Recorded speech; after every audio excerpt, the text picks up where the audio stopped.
What is going on out there, peeps? Okay, look, some very interesting articles. One's a little old, but worth paying attention to. We're going to get into that. Okay, real quick, Pimpy's Investment Chat. It's the same as my YouTube channel. Come join us on Facebook. I will leave a link in the description. It's free to join. And here we talk about investments. Okay, gold, silver, cryptocurrencies, you name it. For those of you like conspiracy, I do, or politically driven, I have another group called Hidden Things in Front of Your Eyes. The links will be in the description for both groups. It's free to come join. All right, you guys, but make sure you separate the politics from investment.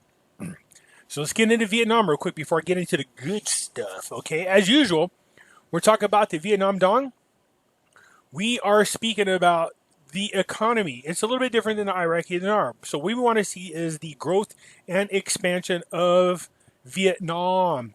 So in this particular article, the Prime Minister, Phuc, see him up there? P-H-U-C, Phuc, has approved adding an EZ, Economical Zone, in the northern province of, there's no way in heck I'm going to try to do this, then to the national planning of the coastal EZs. So People's Committee province will be in charge of making and planning for over 13,300 ha EZs.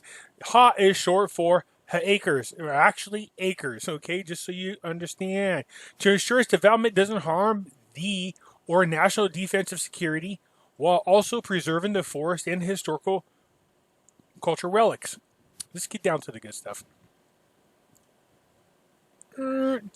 So here's what is going on. So this project, what it is this complex is set to cover nearly 3,200 acres with a total investment of more than $7 billion US and includes a modern, smart, environmentally friendly urban area by the year 2029.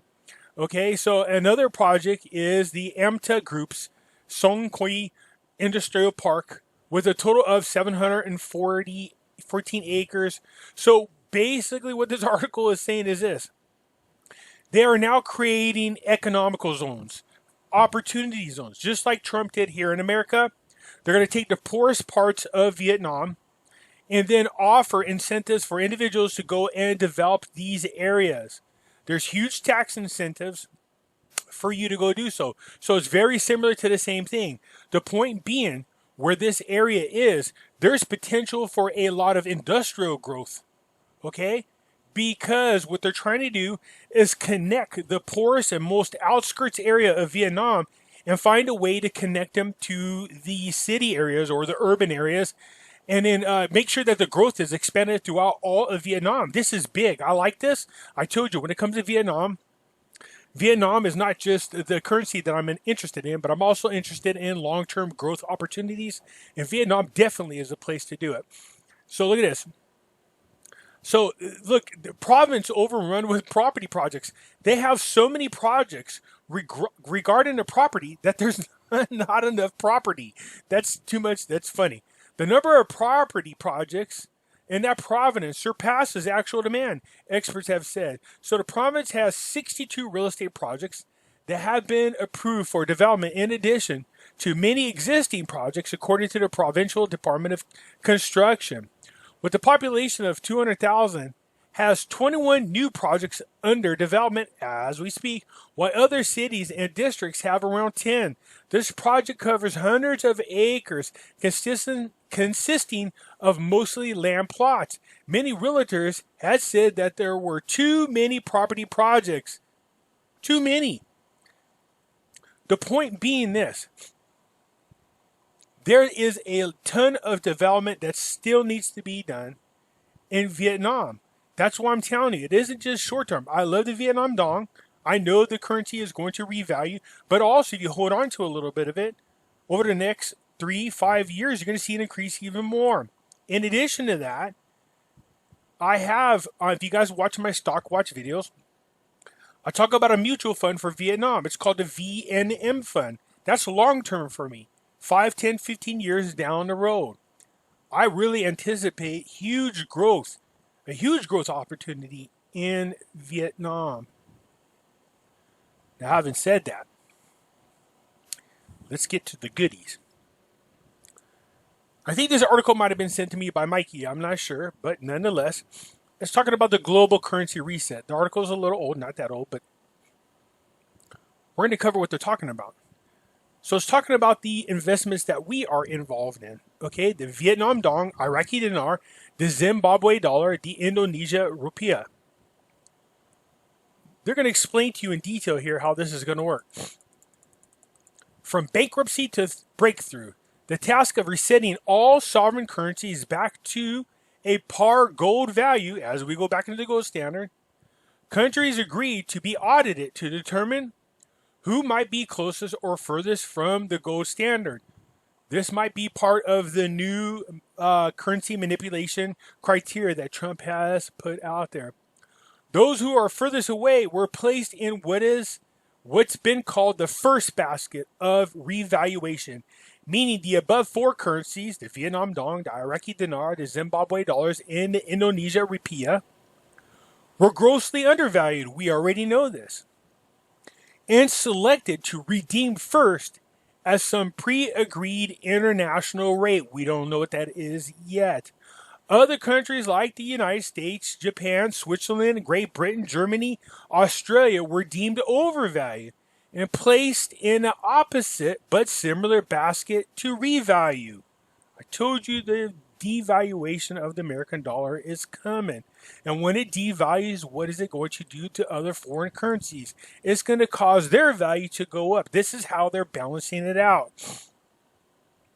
This is why you're seeing such a wide swing in values per those countries' central banks and treasury currency rates. Now, some countries like Zimbabwe, Iraq, Vietnam, and Indonesia have had such unstable political and monetary histories over the past 50 years that their currencies were deemed insolvent at some point by the IMF and the World Bank. We know that's true. Each was stripped of their international trading status, and physical sanctions were taken against their sovereign currencies. We know this. Which equates to bankruptcy on a diplomatic level. All four countries had to then earn the right to trade again within the international market. That's what we're talking about when it comes to Iraq. We already know Vietnam is pretty much there. Zimbabwe, I think, is the furthest away. But definitely if I had to choose two of the four, and Indonesia is not far behind, but Iraq and Vietnam are definitely in place to do this. There is no ifs, ands, or but about that. But they have to have a more stable government. I'm talking about Iraq. But Vietnam is well on their way. It's like running a sprint between the four of them, and Vietnam is just taking off. Iraq is closely behind them and catching quickly.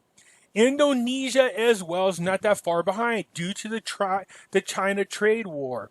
Okay, and due to the fact that we got the Rona. I told you they're moving into places like in Japan, and all of them are.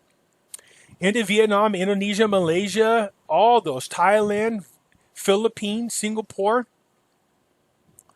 Okay, so all four countries had to earn the right to trade again within the international marketplace, going through years of compliance steps in order to reinstate their national currency as good standing members of the global economical community.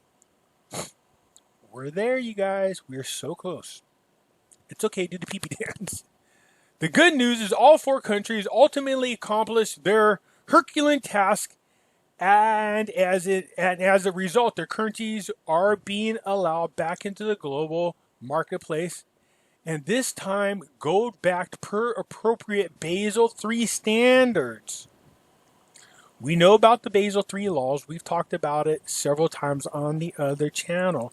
So they might be there, but they have not been allowed back on to the international scene yet. But we are very close. But if one more deeply investigated how physical currencies actually revalue or redeem, be they in the first, second, third baskets, it's important to consider the differences between three very different public rates, all within these currencies, as each of these rates will be initially offered to the public, with all three eventually merging into a single, sustainable, and trade-able global value benchmark by gold. This is how they're going to do the rate change. This is why you're seeing people like Iran demanding their gold back, Iraq demanding their gold back from the Eastern European areas. We're also seeing Venezuela is bugging the European people. They're demanding and trying to sue for their gold back. All these countries are jockeying for position on the global market, but they got to be able to back it up by gold. This is good. Okay? Below are projects redemption rates for each of the first four currencies. All rates can and will change based on traditional markets forces called floating. Now, I'm hesitant to get in this area, but I'm going to share it with you anyways. Now, we talked about the in-rate, out-of-rate countries, so let's see. In-country rate. This rate exists so local currency holders can easily redeem to new gold-backed currencies within the borders of their own country. This rate is initially, however, lower than other rates, as it is meant to ease citizens and existing populations back into trusting their national currency as a legal tender. Remember, some of these countries have been into bankruptcy for years, which means at one time they've experienced very public bank failures. So metal coins are often used to help the emotional healing, albeit at lower rates to counter overspending. What is this? Is this the rates that they're projecting? The Vietnam Dong at 8 cents. I did tell you guys it might be around 4 cents. Don't be surprised if it comes out 12. Damn, Pimpy, you're awfully close. Oh, I'm close. The Iraqi dinar at $3.58. Well, I would say more like $1.34. But don't get me wrong, I'll take that $3.58 rate. Look at Zimbabwe. People go, that's not good. No, it is compared to where they are. This is a huge jump. The Indonesia has not yet been announced. All right, so look at this. The Vietnam Dong at 8 cents. The Iraqi dinar at $3.58. The Zimbabwe dollar is at 0.00014 USD. The Indonesia is to be announced. International rates, that's different. The international rate is to be determined. Yeah, the international rate is determined by the new global monetary authorities governed by BRICS alliance members. Many would call this the Forex rate, but in essence, it's the currency pre-agreed upon price, consistent anywhere in the world with monetary values paid against the global gold standard. Now, I do seem to recall. Go ahead, Pimpy, pound yourself on the back. I will. I do seem to recall that I told you guys there are two types of rates that they were keeping track of. A real rate and a market rate. In addition to that, I was telling people in the videos, look, because of the amount of dinar that has been produced, man, the only way I can see this happening is that each country had an agreed upon rate with Iraq, and each country would handle the rate exchange with their own citizens, but each rate would also be different.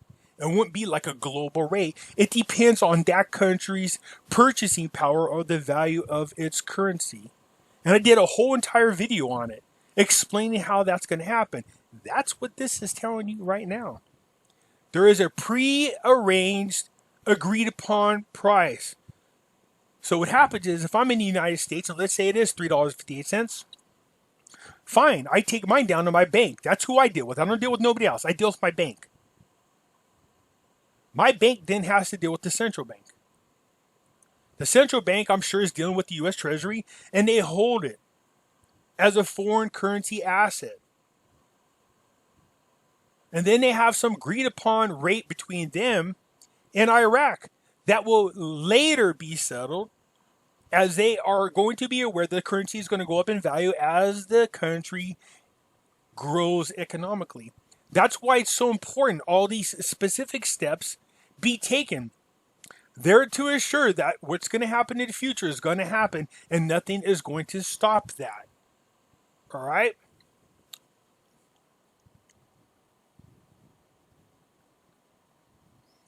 So, this is funny because look at, there's a different outside rate. Although some of this is ridiculous, but I'm still going to share with you anyways.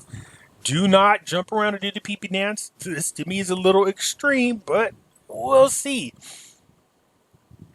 The currency's pre-agreed upon price consists anywhere in the world with monetary values paid against the global gold standard. I'm telling you, I told you guys, I showed you guys in a lot of videos, countries everywhere are buying up gold. They are gobbling it up.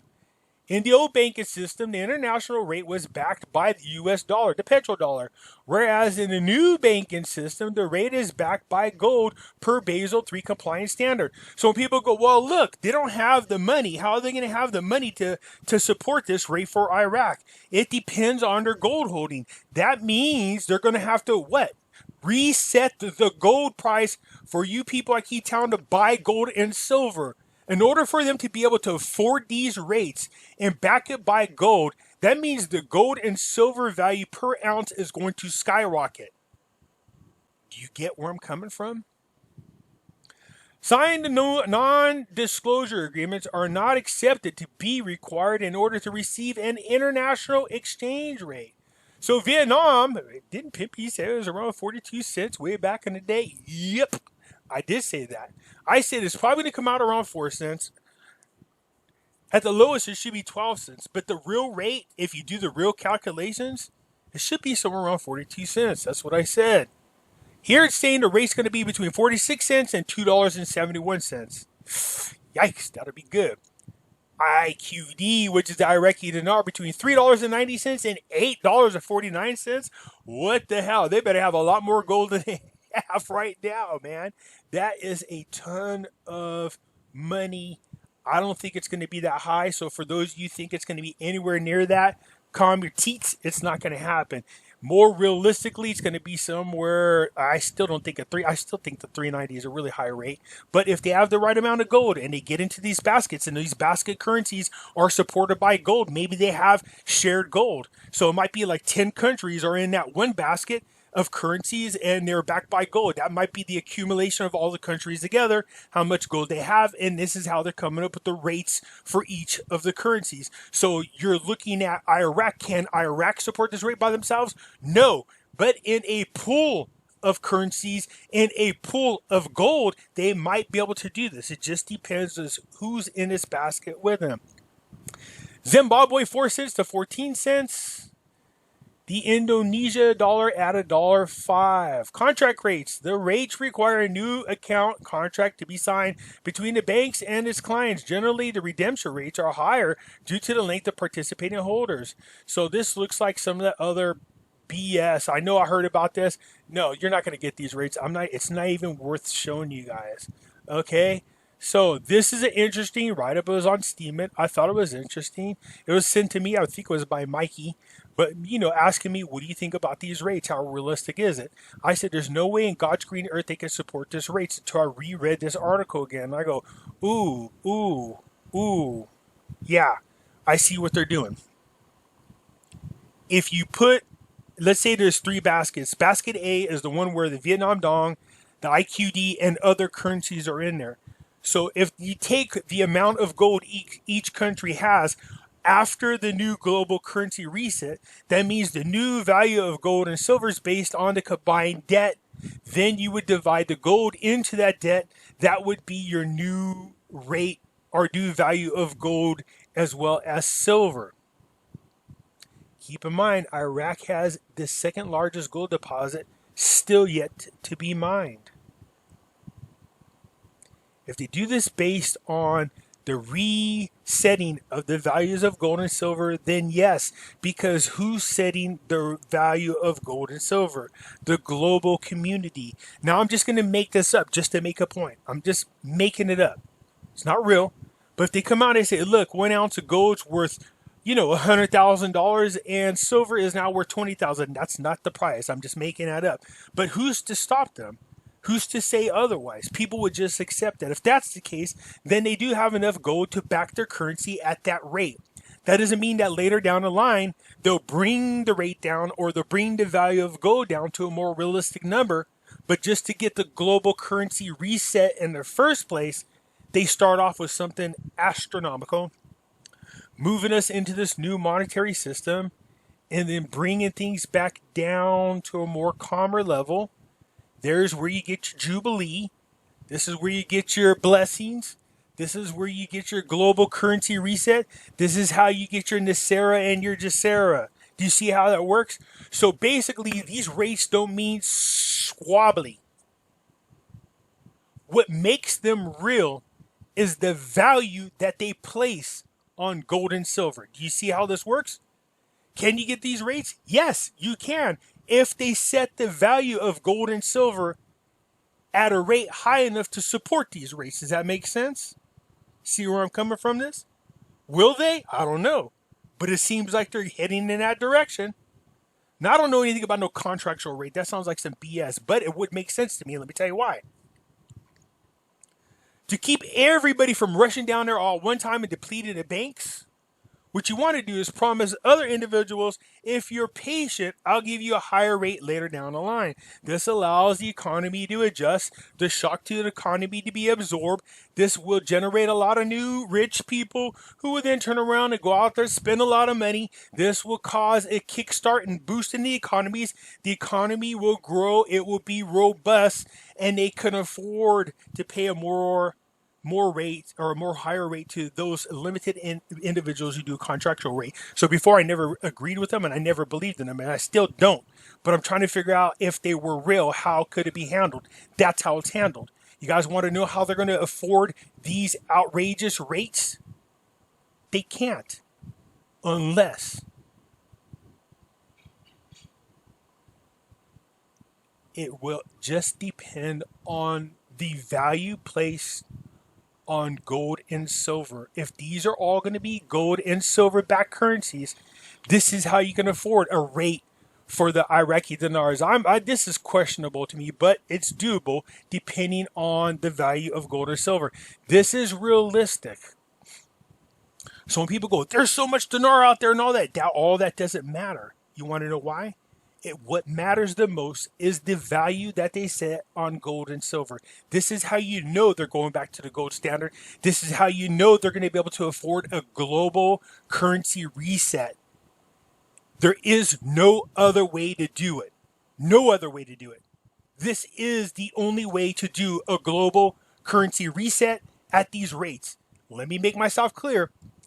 It's impossible to do a global currency reset at these rates without all these currencies being backed and supported by gold, silver, as well as other assets. So what's going to determine the value of these rates is the rate that they place on gold and silver as well as other assets. That's exactly how they're going to do this rate change. There you go. There. People go, how are you going to do the rate change? That's how. Right there. It's going to be determined based on the value of gold, based on the value of silver, as well as other resources. That's how you're going to do global currency reset. That's how you're going to afford these rates. I'm taking a bow. You just don't know it. Thank you. Come again.